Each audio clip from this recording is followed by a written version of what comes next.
Prime বিশ্ববিদ্যালয়ের শিক্ষার্থী জাহিদুল ইসলাম পারভেজকে কেন হত্যা করা হয়েছে এর কারণ দেখে আমি শুধু আশ্চর্য হইনি, চরমভাবে মর্মাহত হয়েছে।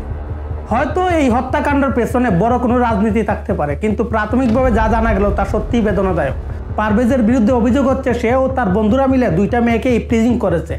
যদিও পারভেজের বন্ধুর দাবি তারা নিজেরা হাসাহাসি করছিল, মেয়েগুলো ভেবেছিল তাদেরকে দেখে হাসাহাসি করছে।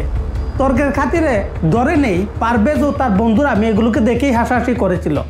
এর জন্য কি একটা ছেলেকে মেরে ফেলতে হবে? প্রথম দিকে মেয়েগুলো ফোন দিয়ে তার বন্ধুদের আনে, তারপর ওইখানে তর্ক বিতর্ক হয়। বিশ্ববিদ্যালয় প্রশাসন সেটাকে ওইখানেই মীমাংসা করে দেয়। পারভেজ নাকি মেয়েগুলোর কাছে ক্ষমাও চায়।